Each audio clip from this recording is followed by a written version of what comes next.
Last year I made a video about how to make a profit and loss statement, and it has hundreds and thousands of views right now. But to make a profit and loss statement is just a part of the success.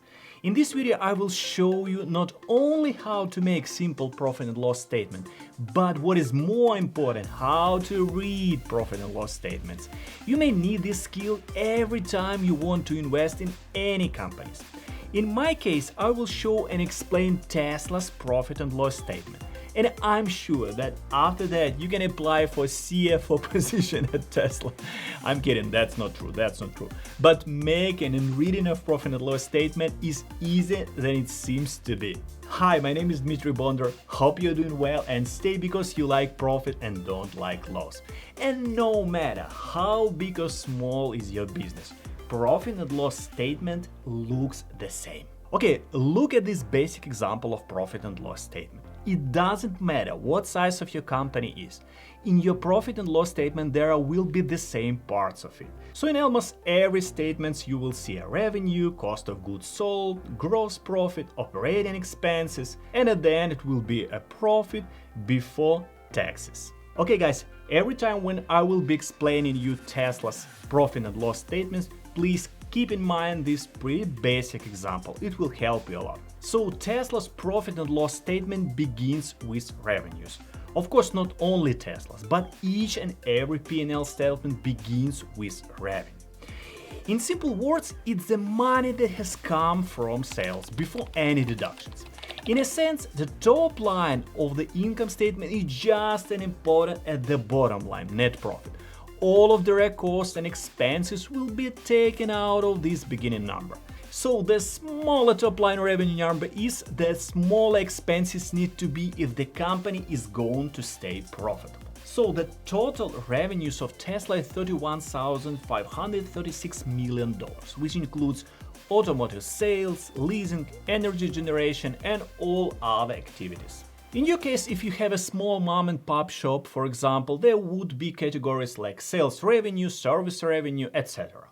In the case of Tesla, it's automotive sales revenue, and it includes revenues related to cash deliveries of the new Model S, Model X, Model 3, and Model Y vehicles, and including access to the supercharger network, internet connectivity, all other features they provide to the clients, and credits to other automotive manufacturers they are receiving from the government. Tesla is a huge company, that's why they have so many sources of income in their profit and loss statement. And of course, in their very advanced and complicated profit and loss statement, they have services and other revenue. And sometimes it could consist of non-warranty after sales vehicle service, sales of used vehicles, retail merchandise sales by other acquired subsidiaries, and many others. But there is one very important disclaimer. How to read profit and loss statement correctly. Let me give you one example. Let's imagine that you in 2020 or your enterprise sold 38% more product or services than in 2019. Just like Tesla did. For example, company produced about 500,000 cars, while in 2019 they produced about 300,000 cars. But unfortunately, it doesn't mean that the company made a profit. To get a better idea what is going on with the business, we have to dive deeper into the profit and loss statement. Any company could have a huge loss at the end of the year, even if the sales are growing. And that's why, while making and reading profit and loss statement, we have to understand other parts of P&L, cost of goods sold. So there are costs that go into making your products or delivering services. You wouldn't include items such as rent for office or space in this area, but you would include the things that directly contribute to the product you sell. Sometimes this part of profit and loss statements is called variable cost. A variable cost is a corporate expense that changes in a proportion to how much company produces or sells. And variable costs increase or decrease depending on a company's production or sales volume. They rise as the production increases and fall as the production decreases. So in our case, Tesla's cost of automotive sales revenue includes direct parts, material and labor cost manufacturing, machinery, shipping and logistics cost, and other things like this. That's how complicated is Tesla's profit and loss statements. But it doesn't matter that you couldn't read it correctly. But in the case of simple version of profit and loss statement, this information is included in the block cost of goods sold, where you put info about materials, labor and overhead. And the next thing to check in any profit and loss statement is a gross profit. And in general, it's the difference between the revenue and direct costs. So gross margin tells us how much you have left over after all of the company's overhead expenses. If your gross profit is smaller than the amount you need to cover your expenses, you are not going to be profitable. No way. Okay, so let's look at what is going on with our Tesla gross profit.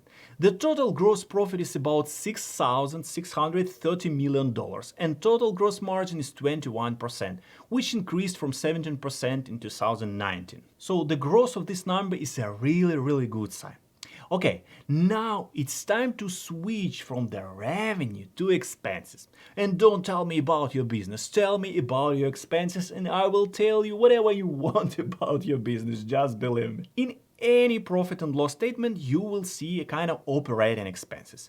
And this includes everything the company pays for to keep the doors open. Rent, payroll, utilities, marketing, office supply, or wages. And very often in any profit and loss statements, you will see this part called as a fixed cost. Why? A fixed cost is a cost that doesn't change with an increase or decrease in the amount of goods or services produced or sold.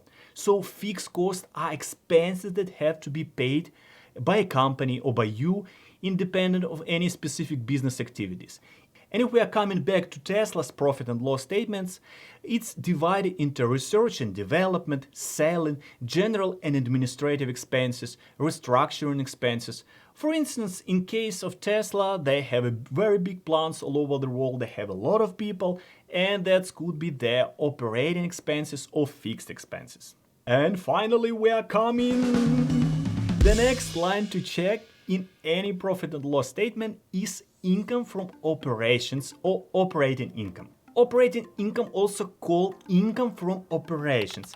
It takes a company's gross income, which is equivalent to total revenue minus cost of goods sold, and subtract all company's expenses. That's pretty easy. A business's operating expenses are costs incurred from normal operating activities and include items such as office supplies and utilities. As you can see, Tesla's operating income is almost $2 billion.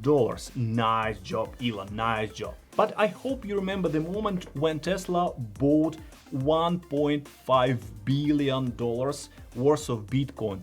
That's not operating activity, it's a kind of investment activity. So normal activity and investment activity is a very different. And finally, the line income before taxes. It's the most important part. Earnings before interest and taxes, EBIT, is an indicator of company's profitability. EBIT is calculated as the revenue minus expenses excluding tax and interest. So when you deduct taxes from this amount, you will get the kind of bottom line, which is called net profit. So remember that this number starts at the top line with your revenue from sales. Then everything else was subtracted from the initial sum. And if this number is a negative, it means that the company is running at a loss. Either expenses are too high, revenue is in a slump, or both. It might be a very good time to reevaluate the strategy. In case this number is positive, congratulations guys!